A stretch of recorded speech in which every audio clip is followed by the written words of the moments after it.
Commissioner সাহেব, দেখুন, এই ভদ্র মহিলা স্বাভাবিক না। নইলে কি আর পুরো পুলিশ বাহিনী নিয়ে কেউ এখানে আসে বলুন? সত্যি আমি নিজেও কোনো কিছু বুঝতে পারছি না। আসলে এখানে অনেক বড় ধরনের একটা ভুল বুঝাবুঝি হয়েছে। কি ধরনের ভুল বুঝাবুঝি বলবেন? এত বড় ভুল কি করে হয়? স্বরাষ্ট্র মন্ত্রণালয় পর্যন্ত খবর পৌঁছে গেছে, জানেন? আচ্ছা আচ্ছা বলছি, এই যে দেখুন, ওই ছেলেটা এই মেয়েটার বড় ভাই, এই ভদ্র মহিলার ছেলে, আর আমার মেয়ের স্বামী, মানে হলো ও আমার জামাই। জামাই?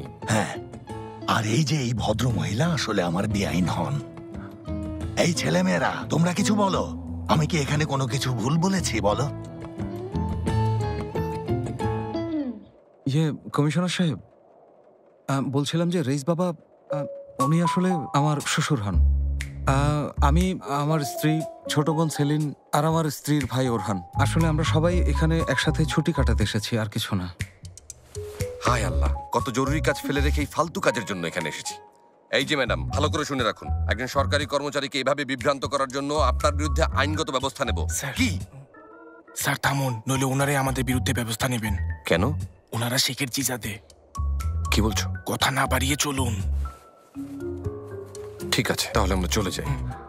আচ্ছা, আমরা আসি। ঠিক আছে, আমি আর এদের সাথে থাকতে পারছি না, চলো যাই। কেউ কোথাও যাবে না।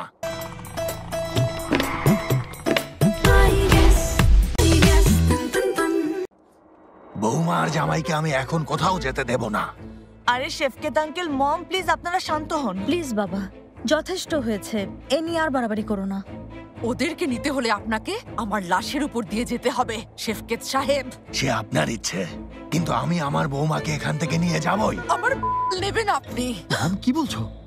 তুমি কি দেখছো না ফাতি, এই লোকগুলোর কাছে তোমার মম কতটা অপদস্থ হচ্ছে, অপমানিত হচ্ছে? অনুরোধ করছি বাবা, আর বোকামি করো না, চলো আমরা এখান থেকে এখন চলে যাই। কিন্তু চলো। মম, আমি জেনেবকে ছেড়ে কোথাও যেতে পারবো না। ওফ, সারাক্ষণ শুধু জেনেব জেনেব, অনেক হয়েছে, আর না, এবার চলো তো। অসম্ভব, যেতে পারবেন না। আমি আমার বৌমাকে কোথাও যেতে দেব না।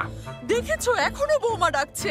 শেফকেত রেইস, আপনার কান খুলে শুনে রাখুন, আমার কাছে এই বিয়ে বিয়ে খেলার কোনো মূল্য নেই। ওরহান, তোমার স্ত্রীর পাশে দাঁড়াও। আচ্ছা মামা, তোমার স্ত্রী আমার বৌমা এসব কি বলছেন? হ্যাঁ, অসভ্য, তর্ক করছো। আচ্ছা আচ্ছা ঠিক আছে। সেলিম, খবরদার কাছে আসবে না।